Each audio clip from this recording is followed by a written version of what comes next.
जब सब रास्ते बंद हो जाए तो इस्तिग़फ़ार कैसे निजात देता है? परेशानियों में घिरे हुए लोगों के लिए इस्तिग़फ़ार क्यों फायदेमंद है? मुसीबतों में घिरे हुए लोगों के लिए इस्तिग़फ़ार क्यों फायदेमंद है? आप किसी भी अल्लाह वाले बड़े बुजुर्ग के पास चले जाएं, उनसे अर्ज करें कि आप मुझे बताइए कि मैं परेशानियों में घिरा हुआ हूं, मेरे ऊपर ये मुश्किलात के पहाड़ टूटे हुए हैं और वो मुश्किलात खत्म नहीं हो रही हैं, सालों से मेरा पीछा कर रही हैं और नौबत यहां तक आ चुकी है कि मैं तबाह बर्बाद हो रहा हूं। किसी भी मामले पे आप बात करें और आप उनसे मशवरा करें, पता है वो आपके चेहरे की तरफ एक नजर उठाकर देखेंगे और फिर एक बात कहेंगे, इस्तिग़फ़ार की कसरत करो। ये इसलिए कह रहा हूं कि ये मुशाहिदे पर मबनी है।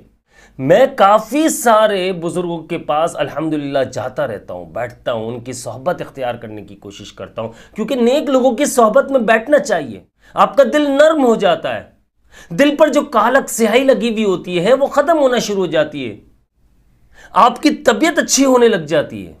और मैं जब ऐसे लोगों के पास बैठता हूं और मैं देखता हूं लोग आते हैं उनके पास और वो जब बात करते हैं, अपनी परेशानियों का जिक्र करते हैं, बड़े मुश्किलात में फंसे हुए लोग आते हैं, आप लोग यकीन नहीं करेंगे, पता नहीं किसकी क्या परेशानियां होती है। कोई बीमारियों से सालों से लड़ रहा होता है, कोई कर्ज के बोझ तले दबा हुआ होता है, किसी के 15-15 साल हो गए औलाद नहीं हो रही है, किसी की औलाद है तो फर्माबरदार नहीं है। और बहुत से लोग ऐसे मैंने देखे जो आते हैं, हजरत मेरी बेटी का निकाह नहीं हो रहा, मेरी बेटी का रिश्ता नहीं आ रहा, ये रिश्ते हो रहे हैं तो खत्म हो जाते हैं, मेरी बेटी की उम्र निकली जा रही है, मेरी बहन की उम्र निकली जा रही है। जो सही बंदे होते हैं वो इस्तिग़फ़ार का हुक्म दे देते हैं, कहते हैं इस्तिग़फ़ार करो, अल्लाह से तौबा करो। बाज लोग इतने परेशान होते हैं, उन्हें समझ में नहीं आता यार ये क्या हल है, हमें इस्तिग़फ़ार का क्यों कहा जा रहा है। वो थोड़ा सा ताज्जुब भी इख्तियार करते हैं, उनको ताज्जुब होता है, हैरत होती है कि यार इस्तिग़फ़ार, मेरी तो परेशानी है। मैंने तो ये सोचा था कि ये जो बुज़ुर्ग हैं, अल्लाह वाले हैं, उन्हें मालूम होगा ये मुझे फला वजीफ़ा जो है देंगे और कहेंगे कि ये 2000 मरतबा पढ़ना है, ये 10,000 मरतबा पढ़ना है, ये 5 लाख मरतबा पढ़ना है, घर में इसका ख़त्म करवाना है। लेकिन यार ये बंदा तो बिल्कुल ही अलग बात कर रहा है, ये तो मुझे कह रहा है इस्तिग़फ़ार करो, यानी अल्लाह से माफ़ी मांगो, तौबा करो। बहुत से लोग ऐसे सवाल करते हैं, हज़रत मेरी परेशानियों का हल इस्तिग़फ़ार में है क्या? तो जवाब ये मिलता है, इस्तिग़फ़ार हर तरह की परेशानियों को जड़ से काट देता है, जड़ से ख़त्म कर देता है। तुम अगर पैरों के नाखून से लेकर सर के बालों तक गुनाहों में डूबे हुए हो तो इस्तिग़फ़ार तुम्हारे गुनाहों को धो डालता है। अब ये बात ये आती है कि इस्तिग़फ़ार से बंदे को फ़ायदा कैसे मिलता है, निजात कैसे मिलती है, परेशानियों से, मसाइल से बाहर कैसे निकल आता है। उसका हल ये होता है कि जब बंदा गुनाहगार होता है, अल्लाह रब्बुल इज़्ज़त उससे नाराज़ होता है, तो उसके मामलात खुद ब खुद रुकने लग जाते हैं, उसके रिस्क पर, उसकी सेहत पर, उसके मामलात पर खुद ब खुद बंदिशें लगना शुरू हो जाती हैं। और आम बंदा ये समझ नहीं पाता, वो ये जज नहीं कर पाता कि यार मसला कहां से आ रहा है। और ये जो अल्लाह वाले होते हैं, बड़े बुजुर्ग होते हैं, देखिए गैब का इल्म सिर्फ अल्लाह रब्बुल इज़्ज़त को है, लेकिन ये अपना आइडिया लगाते हैं। ये क्यों पूछते हैं आपसे कि नमाज पढ़ते हो आप, नमाज क्यों नहीं पढ़ते हो, क्यों कहते हैं? आप कहते हो हज़रत इंशाअल्लाह कोशिश पूरी है कि नमाज पढ़ी जाए, लेकिन बस टाइम की कमी, काम में फंसे हुए होते हैं, नमाज नहीं। अच्छा फजर की पढ़ते हो आप? हज़रत आंखें नहीं खुलती हैं। इस्तिग़फ़ार का हुक्म देते हो, कहते हैं नमाज कायम करो, क्योंकि वो इस बात को बखूबी जानते हैं। और हमें भी समझ लेना चाहिए कि जब कोई मसला आता है किसी के पास, तो सबसे पहले मसले को हल करने से पहले उसकी जड़, उसकी तह तक पहुंचना होता है कि मसला आ कहां से रहा है, किस वजह से इसकी बेस बनी, किस वजह से उसकी बुनियाद डली, यानी उसके जो बीच है वो क्या है। उसकी जो सीड्स हमने डाले वो क्या है?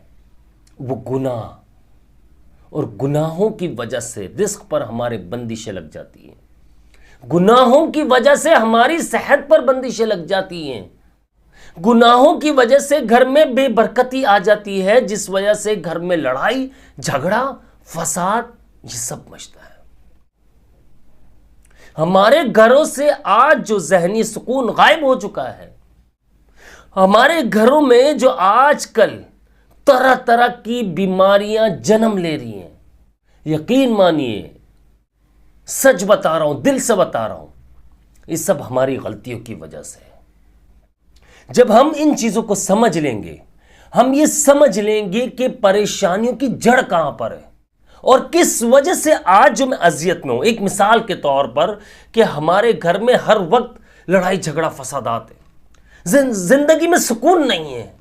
या कोई भी मामला ले लो, रिश्ते का मामला ले लो, आप औलाद की नाफरमानी का मामला ले लो, औलाद का ना होना देख लो, कुछ भी, कि हमने किसी को तंग किया, हमारे मुंह से अल्फाज कभी निकले ऐसे, हो सकता है किसी का दिल दुखा, उससे बद्दुआ दे दियो दिल में ही, उससे ये कहो कि अल्लाह मैं तो कमजोर हूं, तू निपट ले, इसकी जबान बहुत तेज है, तू देख ले इस बंदे को। क्या पता औलाद पर बंदिश लग गई हो, क्या पता तुम्हारी औलाद रोक दी गई हो, क्या पता तुम्हारी औलाद नाफरमान कर दी गई हो, क्या पता तुमने जो पैसों का घमंड दिखाया, तुमने दूसरे को हकीर समझा, तुमने उसे कमतर समझा, उसे गरीब फकीर समझा, उसकी एक बद्दुआ ने तुम्हारी जिंदगी को पलट कर रख दिया।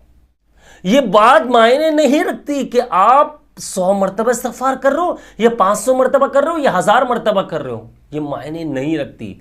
दिल से पुकारा हुआ एक बार इस्तग़फ़ार, यानी दिल से मांगी गई एक बार माफी, अल्लाह ताला से जो माफी मांगी जाती है उसकी बात कर रहा हूं, बड़ी पावर रखती है। जो तुम्हारा चेहरा, उस पर एक नदामत का आंसू गिर गया माफी मांगते हुए कि मेरे रब मैं शर्मिंदा हूं, मैं जानता हूं मैं खताकार हूं, मैंने अपनी जान पर जुल्म किया, मैंने अपने नफ्स पर जुल्म किया, रब्बना ज़लमना अनफुसना। हज़रत आदम अलैहिस्सलाम ने क्यों दुआ मांगी थी? नोट कीजिए, समझिए बात को। सिर्फ इस वीडियो को इस कान से सुनकर उस कान से निकाल नहीं देना है हमने, समझिए बात को।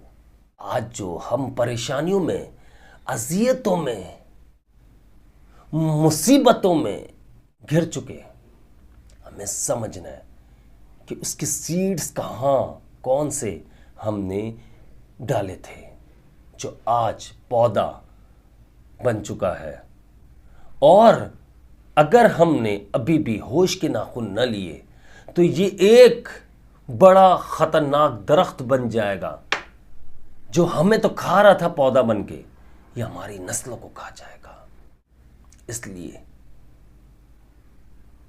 ये जो गुनाह के बीज हमने डाले, इससे रोकना होगा। उसका बेहतरीन हल इस्तग़फ़ार है। इस्तग़फ़ार ही निजात दिला सकता है, सच बता रहा हूं। बस मेरे और आपके समझने की बात है, हमें इन चीजों को समझना है, इन बातों को समझना है। मैं सिर्फ इस वीडियो में इतना ही कहना चाहूंगा कि हमने जिस वक्त अपनी कोताहियों पर, अपनी गलतियों पर नजर डालना शुरू कर दी कि कहां से हम मुश्किलात में आना शुरू हुए, किन दिनों से, हमें यह याद तो होता है 5 साल से मुश्किलात में हूं, अब्दुल्ला भाई मैं 7 साल से मुश्किल में हूं, रिस्क की तंगी है या बीमारियों ने घेरा हुआ है, बेड पर आ चुका हूं, मेरी उम्र नहीं है कि ऐसी बीमारियां लग जाए। यह याद नहीं होता कि बेड पर आने से पहले या रिस्क की तंगी होने से पहले क्या मामलात हुए, उसको याद करना शुरू कर दो। आज अभी इसी वक्त सोचो, ये वीडियो देखते हुए तुम्हारे होश उड़ जाएंगे, कुछ याद आने लगेगा कि कुछ तो ऐसा किया मैंने जो आज मेरे लिए एक बहुत बड़ी आजमाइश बन चुका है। और टेंशन नहीं लेनी, इस्तग़फ़ार करना है, रोना है, गिड़गिड़ाना है, हो सके तो जिसका दिल दुखाए उससे माफ़ी मांगनी है, और टेंशन अभी भी नहीं लेनी, क्योंकि अल्लाह पाक फरमा रहा है फ़इन्न मअल उसरि युसरा, इन्न मअल उसरि युसरा, बेशक हर मुश्किल के साथ आसानी है। निकल आओगे आप परेशानियों से, निकल आओगे अज़ियतों से, बस झांकना शुरू कर दो कब और कहां से मेरी परेशानियां शुरू हुई, और याद करो उस परेशानी से पहले मैंने क्या किया, मेरी गलती कहां थी, मैंने कौन से बीज बो डाले जिसकी वजह से आज मैं परेशान हूं।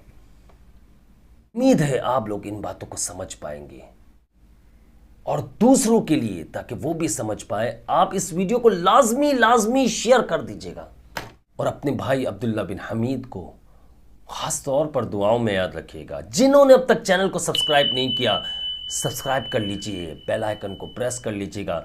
मिलते हैं इंशाअल्लाह एक अगली वीडियो में, मुझे इजाज़त दीजिए। अस्सलामु अलैकुम व रहमतुल्लाहि व बरकातुहू।